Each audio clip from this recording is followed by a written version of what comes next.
Açıkçası fiyatına oranla gerçekten beni şaşırtan bir laptop diyebilirim. Herkese merhaba dostlar, ben Ozan. Öğrenciler için vergisiz en iyi laptoplar videosu yapmıştım. Fakat bu kez aralarından hem oyun performansı hem soğutma hem de uzun ömürlü kullanım için en iyisini yani Acer Aspire 3'ü aldım ve detaylıca inceleyeceğiz. Tüm artı ve eksilerinden bahsedeceğim. Bana destek vermek, bu incelemelerin devamı için videoyu beğenmeyi ve abone olmayı unutmayın. Destekleriniz gerçekten çok önemli. Peki bu laptopu ne kadara, nereden alacağız derseniz şu anda hepsi burada da 8999 yani 9000 TL'ye resmi satıcıdan alabiliyoruz. Hem açıklama hem de yorumlarda laptopun satın alma linki olacak. Oradan rahatlıkla alabilirsiniz. Vergi indiriminin şartlarını bir önceki videoda yani vergisiz en iyi telefonu incelediğimiz videoda anlatmıştım. Onu da kartlara koyacağım veya kanala giderek oradan izleyebilirsiniz. Ama burada özellikle yorumlarda bana en çok sorduğunuz detaydan bahsetmeden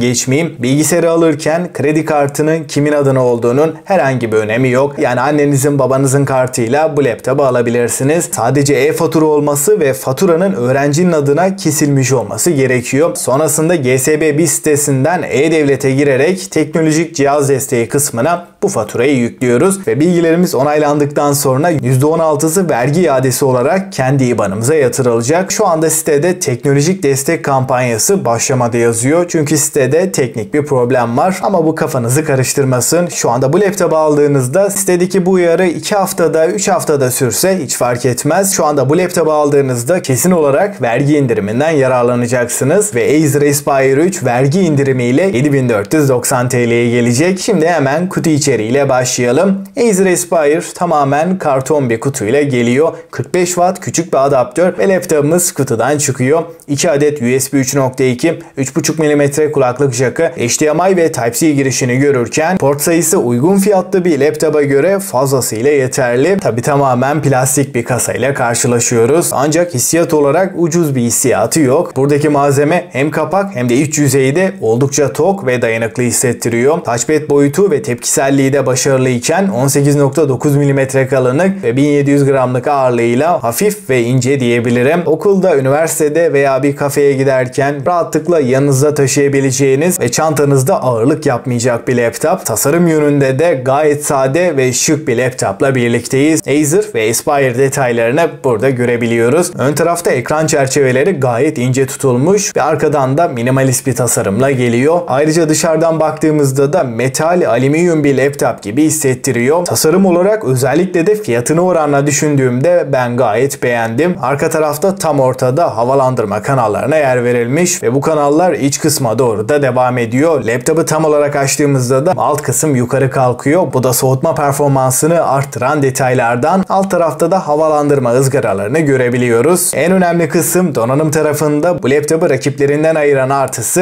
Ryzen 3 7. nesil işlemcisi. 4 çekirdek ve 8 thread'e sahip, maksimum performansta 4 GHz'leri zorlayabilen bir işlemci iken 6 nanometre ve Zen 4 mimarili bir işlemciden bahsediyorum. Bunun bize ne faydası var derseniz, performans olarak sınırlarını zorladığımızda ısı değerleri minimum seviyede kalıyor. Yani bu sayede hem stabil hem de verimli çalışıyor. İşlemciyi sonuna kadar zorladığımızda en fazla 82 dereceleri görebiliyoruz. Tek fanlı ve uygun fiyatlı bir laptop. Şu anki piyasada 95 derecelere çok rahat çıkan cihazları düşündüğümde 80-82 derece bu değerler gayet iyi kalıyor. Geekbench'te de sonuçları görüyorsunuz. En önemli test yani Cinebench R23'te de hiç fena değil. İşlemcide AMD'yi sevmeyenler, AMD istemeyenler için bu fiyat bandında i3 veya Celeron işlemcili farklı laptopları da görebiliyoruz. Ama hiçbiri ne oyun, ne video render veya mühendislik, grafik tasarım için minimum düzeyde de olsa asla kullanamazsınız. Çünkü harici bir ekran kartı yok ve Intel'in dahili grafik kartı da çok düşük kaldığından düşük sistem isteyen LoL, Valorant gibi oyunlar veya video render gibi performans isteyen işlerde hiçbir şekilde yeterli gelmiyor. Evet, bu laptopta da harici bir ekran kartı yok ama AMD'nin APU sistemlerinde Radeon dahili ekran kartı fiyatına göre muazzam bir performans veriyor. Bunun gibi ofis, üniversite için gerçekten çok ucuz bir laptopta bile iyi bir oyun performansı alabiliyoruz. Valorant'ta en düşük ayarlar 1080p herhangi bir kasma donma olmadan genel deneyimde gayet oynanabilir bir performans performans veriyor. 1 saat 2 saat uzun süreler oyun oynadığımızda da sistem 70 derecelerde ve hiçbir zorlanma olmadan Valorant tarzı oyunları rahat bir şekilde oynayabiliyoruz. Yani ders çalışırken, işlerinizi yaparken arada bir kafa dağıtmak için kullanabilirsiniz. Genel olarak yüksek grafikli diğer oyunlarda da düşük grafiklerde 30-40 FPS bandında akıcı bir şekilde oynatabiliyor. Tabi yine beklentiyi çok yukarı çıkarmayın. 9000 TL yani 250 dolarlık bir laptoptan bahsediyoruz ve fiyatını oranla bize vermiş olduğu performansı ben kesinlikle beğendim. Performans konusunda benden tam notu aldı. Render kısmında da Full HD 30 FPS'te büyük projelerle çalışmıyorsanız yine idare edebiliyor. Fan sesi de rahatsız edici düzeyde değil. Bu laptopta beni en çok şaşırtan RAM oldu. 8 GB standart bir RAM gibi düşünebilirsiniz ama işlemcimiz yeni nesil olduğundan LPDDR5 5500 MHz'lik piyasadaki en iyi RAM'lerden biri kullanılmış. Performansın daha da artmasını sağlıyor. Ancak her güzelin bir eksisi olur. Bu RAM'in de eksisi lehimli olması. Yani bir yükseltme yapamıyoruz. Ama zaten bu laptop yüksek performans için değil. Genel kullanımda tarayıcıyı kullanırken 5-6 sekme hatta daha fazla açarsak da herhangi bir yavaşlama, donma sorunu yaşatmıyor. 8 GB RAM bu donanıma yeterli. O yüzden bence çok büyük bir eksi sayılmaz. RAM artmıyor ancak depolamayı arttırabiliyoruz. Burada 2 TB'a kadar M.2 SSD takabileceğiz. Burada laptopumuz ucuz diye kalitesiz bir SSD de kullanılmamış. Buradaki SSD de gayet başarılı. Okuma yazma hızları iyi seviyede. Fakat çok da uçup kaçmıyor. Ekran tarafında da 15.6 inç TN Full HD bir panel kullanılmış. Ekranda renkler, canlılık, deneyim açısından kesinlikle kötü değil. TN panel olmasına rağmen kalitesiz bir ekranla karşılaşmıyoruz. Tabi IPS olmasını isterdim. Çünkü görüş açıları IPS oranla kısıtlı. Üstten alttan veya sağdan soldan baktığımızda renklerde kayıpları görebiliyoruz. Ancak masa başında ekrana normal olarak düz açıyla bakarken hiçbir sorun yok. Dostlar bu laptopun en önemli artılarından biri de kesinlikle bataryası. 40 wattlık ortalama bir batarya var. Ancak deneyim olarak oyun oynamadan günlük bir kullanımda bir günümüzü rahatlıkla çıkartabiliyor. Yani burada prize bağlı değiliz. Ortalamada 6-7 saat aralıksız bir şekilde kullanabiliyoruz. Piyasadaki pek çok laptopa göre de Acer Aspire'ın bataryası önemli bir artı. Hoparlör tarafında stereo hoparlör var. Ses yüksekliği çok iyi olmasa da ses kalitesi ortalama seviyede. Wi-Fi 6 Bluetooth 5.1'i görürken internet çekim gücü, bağlantı aralığı gerçekten başarılı. Modemden 10-15 metre uzakta da olsak kopmalar yaşamıyoruz. Laptopumuz FreeDOS olarak geliyor. Bilmeyenler için Windows'u kendimiz kuracağız. Fakat bu işlerden anlamam demeyin. Çünkü 3 gün önce FreeDOS laptopa adım adım Windows 11 kurmuştuk. O videoyu kartlara koyarım. Kanalda da bulabilirsiniz. O videoyu izleyerek Windows'u rahatlıkla kurabilirsiniz. Dostlar şimdi en önemli kısım tüm artı ve eksileriyle Acer Aspire 3 mantıklı mı derseniz performans olarak vergisiz bilgisayarlar içinde net şekilde zirvede. Ek olarak batarya çok başarılı. Tasarım olarak da oldukça şık ve sadeyken ekran kalitesi bunlara nazaran biraz ortalama kalıyor. Fakat genel sundukları ve deneyimiyle gönül rahatlığıyla önerdiğimi söyleyebilirim. Doların da yavaş yavaş arttığını düşünürsem alacaksanız vakit kaybetmeyin. Açıklama ve yorumlardaki linkten en ucuz ve güvenli bir şekilde rahatlıkla alabilirsiniz. Ve son olarak Aspire 3'ü fiyatını oranla değerlendirirsem benden 9 puanı aldı. Ve 100.000'e ulaşmamız ve bu incelemelerin devamı için desteğiniz çok önemli. Videoyu beğenmeyi ve abone olmayı unutmayın. Ben Ozan ve sonraki videoya kadar hoşça kalın.